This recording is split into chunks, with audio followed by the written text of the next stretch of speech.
पराक्रम में शौर्य को सम्मान। मुश्किलों से खेलने का प्रशिक्षण बार बार दिया जाए, अगर मुश्किलों से खेलने का प्रशिक्षण बार बार दिया जाए तो साहस पैदा होने लगता है, साहस विकसित हो जाता है। अगर सत्य के साथ खड़े रहने वाले आदमी जैसे पवन सिन्हा जी या जैसे हमारे माननीय गवर्नर साहब या तिवारी सर, अगर ऐसे लोगों के साथ में सत्य के साथ में खड़े रहें तो भी साहस पैदा होने लगता है, विकसित होने लगता है। अगर गौरव सेनानियों के साथ में आप सोबत रखें, उनके साथ रहें तो भी साहस पैदा होता है। ये में 144 करोड़ लोग हैं और देश में फौज कितनी है? 14 लाख, यानी कि 144 करोड़ के 1% उससे भी कम। लेकिन उसके बावजूद यही फौज आपकी पूरी रक्षा भी करती है।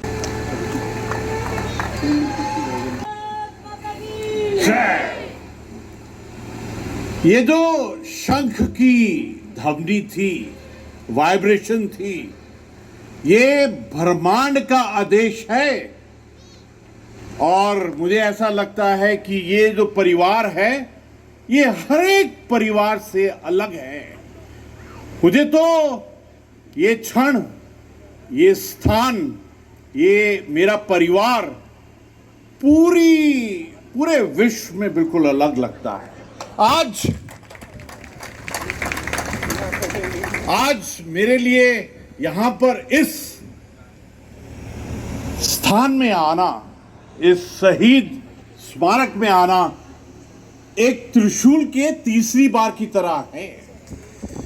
इस परिवार के अंदर में इसकी जो आधारशिला है, इसका जो रिस्पेक्ट देने का तरीका है, कॉम्प्लीमेंट्स देने का तरीका है, वो जो 2 शब्द जय हिंद, वो अपने आप से अलग हैं। जो सुभाष चंद्र बोस जी ने ये 2 शब्द हमको दिए, उस वक्त में इन 2 शब्दों ने ऐसा मैजिक किया कि पूरे भारत को एकजुट कर दिया। और ये इसका कारण है, ये 2 शब्द और उसके पीछे हमारे जो स्वतंत्रता सैनिक थे, सेनानी थे, उनकी जो वीरता, उनका जो सुप्रीम सेक्रीफाइस कि आज हम इंडिपेंडेंट हैं। और उसी शब्द को इस परिवार ने अपने हरेक रूप में इस्तेमाल किया है। इस परिवार का पूरे राष्ट्र को पहला ही मैसेज ये है कि अगर ग्रीट करना है दूसरे भारतीय को या दूसरे मानवता को, तो स्टार्ट ही जय हिंद से होना चाहिए। कभी कभी ऐसा लगता है ये जो जय हिंद शब्द है, इसके अंदर में बहुत गहरा मैसेज छिपा हुआ है। जब हम जय की स्पेलिंग लिखते हैं इंग्लिश के अंदर में JAI, तो ऐसे लगता है जय के अंदर, जय का मतलब तो सक्सेस है, लेकिन उसके अंदर भी एक आर्टिफिशियल इंटेलिजेंस AI का एक संदेश छिपा हुआ है। क्योंकि ये जो 21st सेंचुरी है, ये जो हमारा 2047 का राष्ट्र रूपी परिवार का जो एक सपना है, वो उसी टेक्नोलॉजी से 21st सेंचुरी में भारत को पूरे विश्व को लीड करना है, भारत को विश्व गुरु बनना है। तो मुझे ऐसा लगता है ये वही जय हिंद है आखिर में जो हमको उस स्थान पर लेकर जाएगा। ऐसा सोचना कि पूरा परिवार इकट्ठा होगा, हम अपने सैनिकों को, अपने शहीदों को सम्मान देंगे, शौर्य को सम्मान देंगे। भारत अपने आप में एक अलग ही राष्ट्र है। इसके अंदर में जो त्याग, बलिदान, जो सुप्रीम सैक्रिफाइस का संदेश, ये जो परंपरा है ना सुप्रीम सैक्रिफाइस की, ये भारतीयों का सबसे बड़ा कहना है।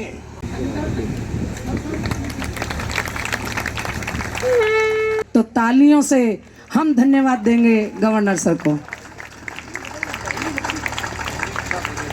एक शाम सैनिकों के नाम आते हैं। हमारे बीच गाज़ियाबाद की एक महान विभूति उपस्थित हैं, डॉक्टर पवन सिन्हा गुरुजी, एक आध्यात्मिक गुरु, प्रेरक, वक्ता, लेखक और साथ ही साथ शिक्षाविद और पावन चिंतन धारा आश्रम के संस्थापक हैं।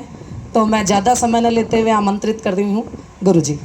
जो हमारे हुतात्माएं हैं, बलिदानी की वजह से हम सब लोग निश्चिंतता की सांस लेते हैं, जिन्होंने हमारे आत्मसम्मान को हमेशा और ऊंचा और ऊंचा और ऊंचा उठाया है, उन सबको और उनके परिवारों को मैं मंच से कहता हूँ जय हिंद।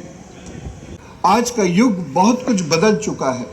हमने देखा 1948 कितना विश्वास हमारा तोड़ा गया।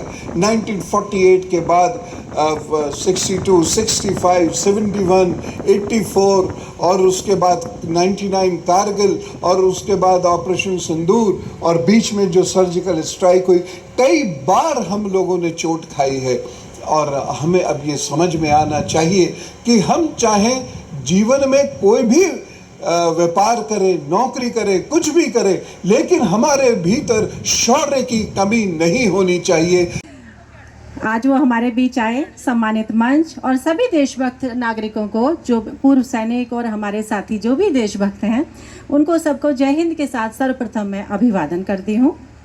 आज इस शौर्य दिवस पर हमारे बीच पधारे हमारे मुख्य अतिथि माननीय राज्यपाल Uttarakhand lieutenant general Gurmeet sir ji का आना हमारे बीच में हमेशा की तरह एक नई ऊर्जा, एक नई प्रेरणा का संचार कर गया। हम सब उनके हृदय से आभारी हैं। यूँ तो वो जब हमें अपने परिवार का सदस्य कहते हैं, आप सबके चेहरे बताते हैं कि हमें कितने गर्व की अनुभूति होती है। हम सब अभिभूत हो जाते हैं उनके इस प्यार भरे संबोधन से, उसके अपनत्व भरे संबोधन से, जो हमें अंदर तक झकझोर जाता है। उनका कहा गया एक एक शब्द, एक एक अक्षरश पालन करने के लिए हम लोग संकल्प ले लेते हैं और पूरे वर्ष उसी ऊर्जा के साथ हम लोग अपने मिशन में जुटे रहते हैं। आपकी तालियों की आवाज़ बंद नहीं होनी चाहिए।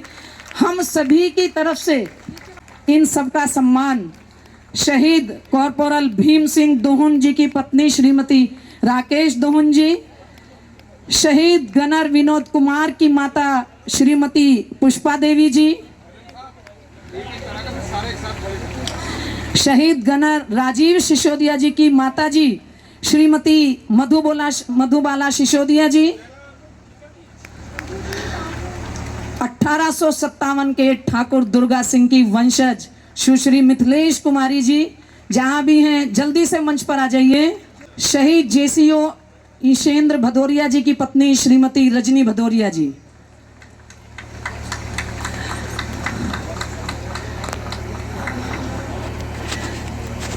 मंजिलें उन्हीं को मिलती है जिनके सपनों में जान होती है, पंख से कुछ नहीं होता, हौसलों में उड़ान होती है।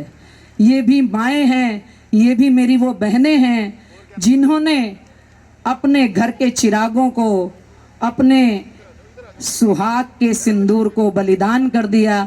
लेकिन तालियों में कमी नजर आ रही है। तालियां इतनी जोर से बजाएं कि इंद्रदेव जी और रुके रहें आधा घंटा।